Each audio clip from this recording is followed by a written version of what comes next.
sticking with a program. Yeah, absolutely. Whether it's diet or whether it's a workout routine. Yeah. Because you think like, oh, I'm just doing this to look better.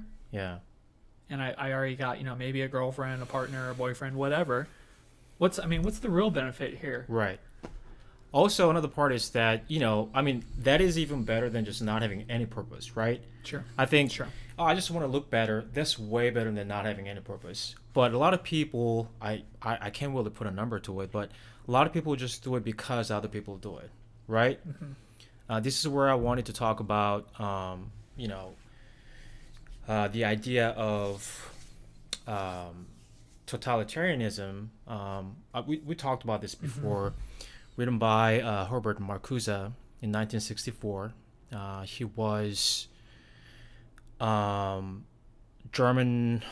What was his profession exactly? I forgot. But he talks about basically not the fascist government in Italy or Nazi regime in Germany or totalitarian, but also this advanced society is also totalitarian.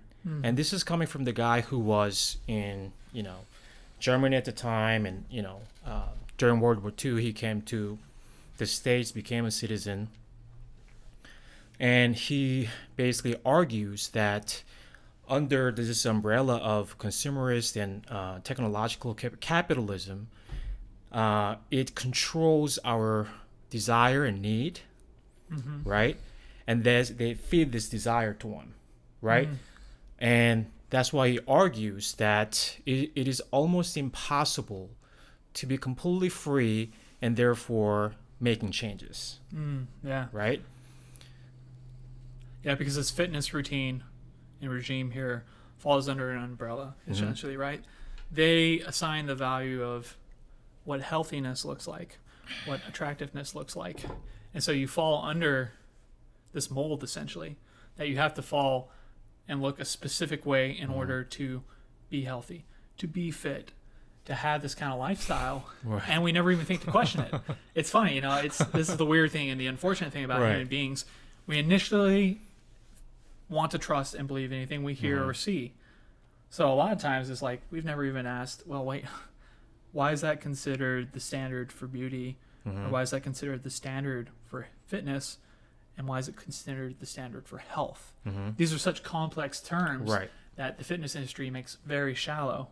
And there's a reason for that, because it takes a lot of effort for one to communicate it. We've talked about this in the last episode. The society we live in is tidbits of information, and we push that out, and we make grand, big things into these small, narrow boxes. But the biggest reason, from where I sit, is there's money to be made. And we're the product. Exactly. They want to come to us. They want to sell something, an idea, an image, convey a message. And they control that message and idea and how it relates. So we have to fall under it immediately. If we want to be seen as healthy people, just look at the magazine. What does the magazine tell me health looks like? What does media tell me health looks like? And again, we're having some pushback on that right now, which is good. But we're also having the extreme polar opposite of, it's my choice, it's my body, or my body. And we have people with extreme obesity, and we're saying, this is fine. That's healthy. You shouldn't shame people. And again, you shouldn't shame people. Absolutely. But we shouldn't miss health for the sake of feelings and other things. Those are very important things. I'm not saying those are important. Emotions are very important, especially powerful motivators for people. But we need to get down to the root and the heart of the matter about what is health, what is fitness, because there's so many things that feed into this idea. And I feel the fitness industry has failed us greatly, and they've taken advantage of us to try to sell things for money's sake. Yeah, when I did research about a couple of years ago, the stats from the CDC that during the past decade, the fitness industry grew by, I don't know, like 50%, something like that. It's a crazy number, right? But during the same period, the obesity also went up by, I don't know, 10%, something like that. Don't quote me on those numbers, but something along that line, right? There's huge disparity, right? So, like, fitness industry has advanced in many ways, but at the same time, it hasn't really contributed to people's quality of life. Like I said, lifting can be a fun thing to do. Like, oh, I'm gonna have this program for like 2 months, and then I'm gonna improve my strength from this to that point, right? That's a fun thing to do, man. I mean, they look forward to going to the gym, but a lot of people just go there, just do the same thing they've been doing, right? Hey man, somebody's got to do those half reps. And they're more interested in, I want to buy these shoes, man. These gym shoes are so cool. I want to buy these supplements, shaking their bottles and I'm going to get jacked, bro. You see this guy on this thing? Right. I mean, we've talked about this. Supplements can be beneficial. They beneficial, can be. yeah. We're not, saying that they're completely useless. We're not saying that. Yeah. But if you just focus on that without focusing on what is actually important, right? Which is purpose, like it's almost useless. Even if you see the result, right? That won't be valuable to you. Yes. Because it's not going to last. It's not going to last. Yeah. It's like what Nietzsche said, right? Anybody that has a why can endure anyhow. Oh, yeah. Yeah. If you have a reason why you're aiming for something, it's one of my favorite aphorisms. You'll get through it. And again, it's a platitude, but it's so poignant. It hits the nail on the head. I mean, that's why we're here doing this. We have a why. We have a desire, and this is the how right now. As we fumble through certain aspects of it and suffer. We're on a journey right now, and fitness is a part of that, and health. But this, again, is in every avenue of our life. And again, I think it's why we've been. And again, there's people way more athletic than us. Oh, yeah. But, you're 40, I'm 30. Again, I just got to keep reminding people you're old as shit. So, that we, relatively speaking, compared to the average adult in our age groups and our categories, we excel. We're above most people. But we're not sitting here counting out calories every day. Right. We're not stressed out about what we're eating. We're not giving 24/7 to this because we know what the requirement is through trial and effort and taking the journey and the steps to see, oh yeah, this is worth it, this isn't. So even for things like supplements, I've done almost every supplement years and years ago when I was a weightlifter.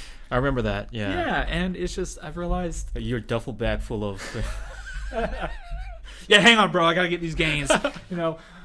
Then you realize, wow, this actually doesn't have a large impact. Or, you can go look at the studies, go look at double-blind placebos, realize that almost none of these supplements actually have that. There's not a lot of science behind it. Placebo is very real, though. Yeah. If you feel like something has an impact and a value and adds to your life, do it. But real be as critical. ineffective. Yes. Yeah. But be critical of it. Yeah. Be like, is this actually making an impact? Or I think it's having an impact because, again, the guy selling to me is telling me, look, dude, you take this, you're going to get jacked. And I remember I used to always laugh. I'd ask the old guys, they were always built, like the really good in shape guys. They're 5 days a week. Hey, man, what do you do? What do you take? And they're like, man, I have coffee, maybe have an energy drink, but I just work out. I've just stayed consistent. I've done this for 20 years.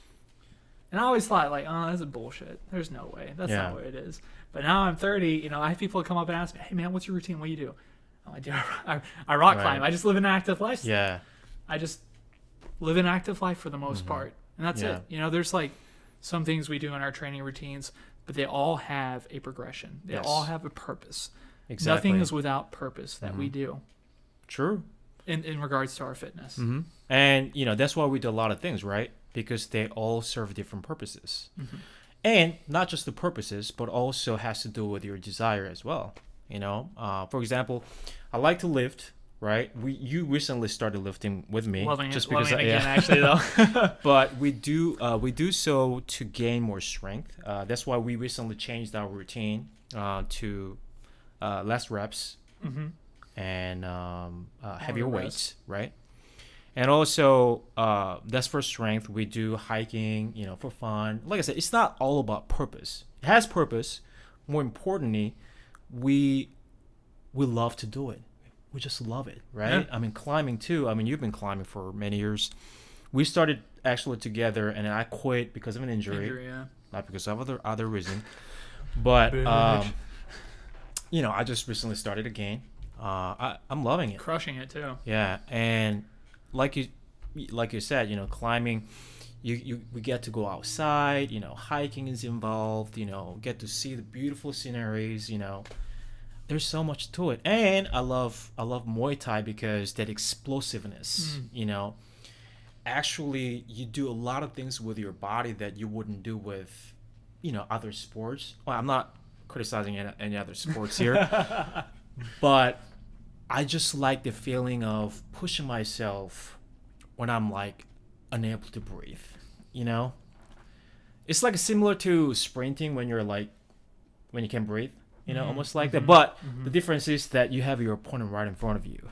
Yes. Trying to attack you. So I like that kind of feeling, being pushed. So that's why I do Muay Thai. But the point is, we have all different purposes doing these different sports, but also we love to do it. So again, we're not saying that you shouldn't go to gym, lifting. We're not saying that. Definitely not saying that. But try to reassess your routine and try to find out why you're doing it and how you're doing it.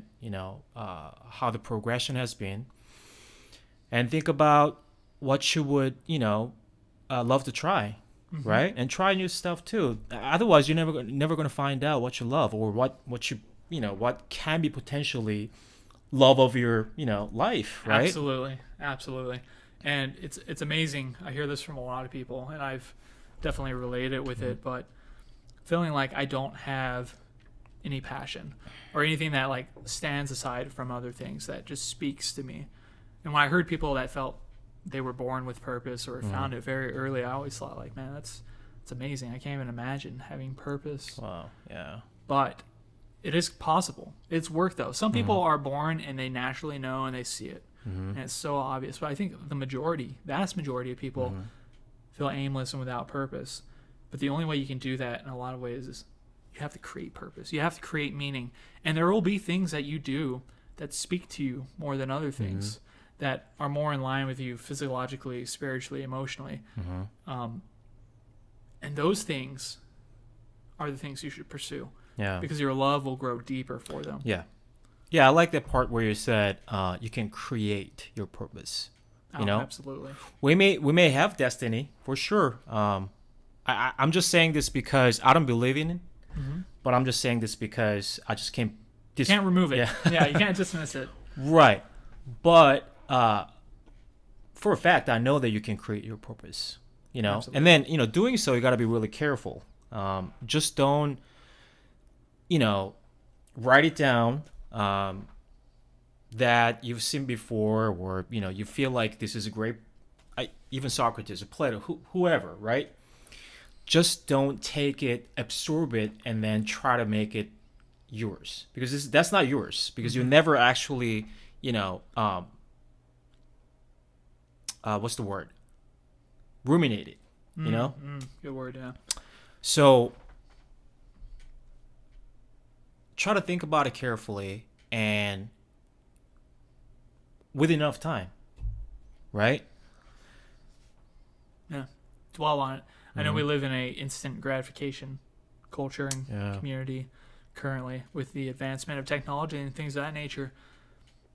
We miss the slow down, the breathe, and it's hard. I mean, most people work full-time jobs, overtime. They have family, they have commitments, and all these things that detract from it. But the shocking thing is, like, a lot of times less is more. And this applies to your workout routines. This applies to your relationships. Quality over quantity. Not to say quantity is invaluable, but high quality, high intensity action will yield more. I'd like to say that. I can't say it 100%. That's been my experience. I think there's going to be studies that back that as well in varying avenues of your life. But, when we go work out, when we go lift weights, it's an hour tops. Right. That's it. That's all we do for lifting. Without any bullshit, right? Yeah. I mean, it's high intensity. We're at it, right? We don't even listen to music. We're just going at it. No distraction. Focus. Yeah. But then again, when we go climb, it's a different approach. That's going to be longer because our rest times need to be longer, Yeah. or there's more discussion about movement and Mhm. fluidity.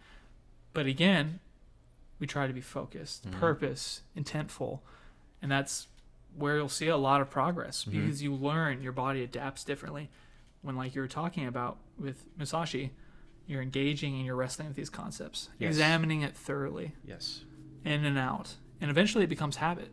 So much to the point where the other way disgusts you. You feel like you're wasting your time. You're like, I don't understand. I don't want to be like that. You find it distasteful, you know, and it helps create purpose. Honestly, Yeah.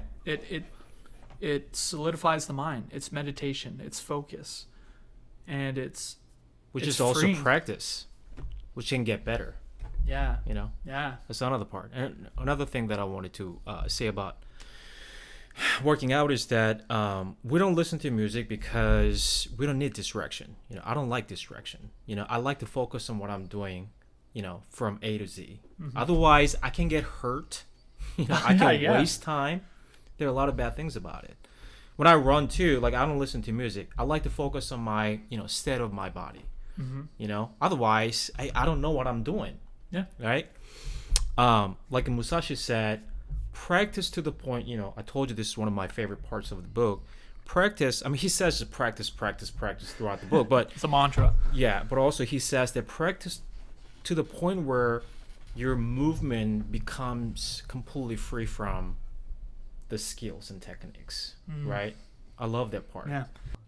When you apply fitness in the way we're discussing it, in an intellectual pursuit as well of the body, a will to power, you know, as Nietzsche would Yeah. say, putting your will into the world and executing it upon the world. And the world, your body is a part of the world. Yes. So the more disciplined you can be in that one area, the more disciplined you're going to be able to be in other areas of your life. And I just can't give enough praise to fitness and to taking care of your body. Yeah. And again, I mean, if you know Socrates is talking about it from thousands years now, you know, over 1,000 years ago. Yeah. Also, you know, like health is obvious part, but also, in my opinion, fitness, you know, doing workout, you know, getting better at things physically is just another way to exert and test your will, you know, and then there's a lot to learn from that. A lot to. You know, otherwise it's going to just sit there. You're never going to find out who you are because your will is part of you, you know, and you know, physical training can actually give that opportunity to test your will Absolutely. or work on it at least, right? Absolutely. So it's basically just a process of becoming a better person, Yes. right? Yes. Advancement. Yeah. It's a test. Mm-hmm. And that test can come in many forms because all exercise is not the same. Yeah. You know, going on a strenuous hike, depending length, elevation gain, things of that nature, are very different than going and running on the treadmill.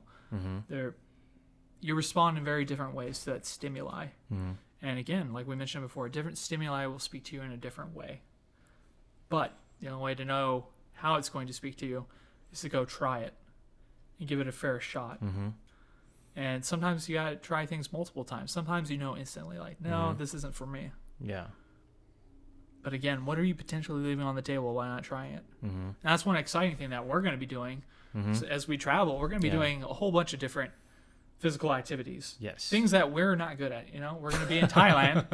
So obviously we're going to be snorkeling, swimming, diving, you know, try to master deep breathing, be able to hold our breaths for long times. Yeah. He can swim better than I can, but we are not good swimmers. Can I? I don't think so. Me and this guy are going to sink pretty low. Yes, I'm bad at it. So. But we're excited about that because we know Right. the gains. Like, oh man, worst case scenario, it's not for us. Best case scenario, oh my God, I want to change my entire life because I love it so much. Yeah. Wow, how cool. That Yeah. I mean, partially too that I love the feeling. Not a lot of people do because, I mean, not because. I do because I've been in the situation a lot. And then I know what that brings to me, you know, what I can gain from it. So I like that uncomfortable feelings, you know. That's why I like traveling alone too sometimes. I just go there like to be a stranger, that Mm-hmm. nobody knows me. Well, they may think that I'm just local, but I know that I'm a stranger there. You're telling me the people in Paris thought you were a local? Look at you, dude. People even here don't think Dude, you're there are a local. lot of agents there. But that's why I like to try new things, even in sports too. That I like to try new things because it makes me feel uncomfortable, and then it just gives me the chance to bring out more things from inside. I like the feeling, and that's a sign of growth, man. Absolutely. Yeah, because I'm like, there are things that you don't even know sometimes that exists right inside you, and that's the best part of it. I'm just figuring out more about myself, and challenging myself. Yeah. There's nothing quite like knowing you're capable.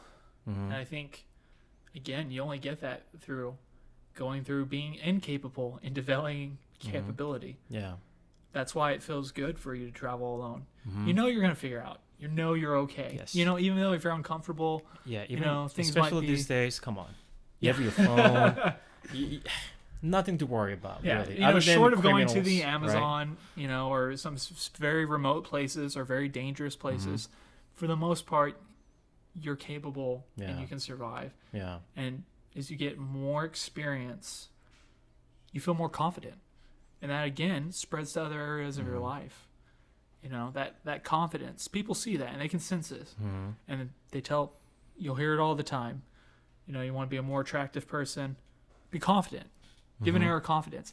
But you can't fake confidence. Honestly, some people say you can, and there's definitely a level of being like feeling confident and leaning into your confident, but you can only get confidence and competency through struggle and being inconfident and being incompetent.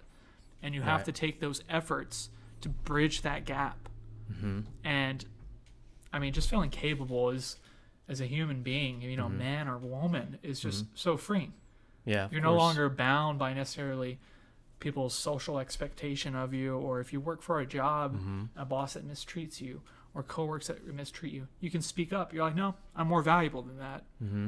I refuse to be treated that way. Not that you have to be in conflict with these individuals, but you realize, I'm going to remove myself in this situation. I can do better. I can find better. Right. Which led to us in this situation. We're like, we're capable of more. We're competent enough to know, let's step out. But again, that took years for us to get to this point where we're here now, finally. It was a journey, so you guys are witnessing the start of this journey, but also the end of another journey leading into competency. And we still aren't competent in this. We're still new to podcasting. We're still new to everything we're doing. The still vlogging. Nervous, right? Yeah, I mean, still putting ourselves out there and trying to make it work. We want something to happen, to come of this. Yeah. But that's why we also love this. We're enjoying this. Yes. It's like, oh man, this is weird. Turn on the mics. Oh, here we go again. Like, what are we doing? Like,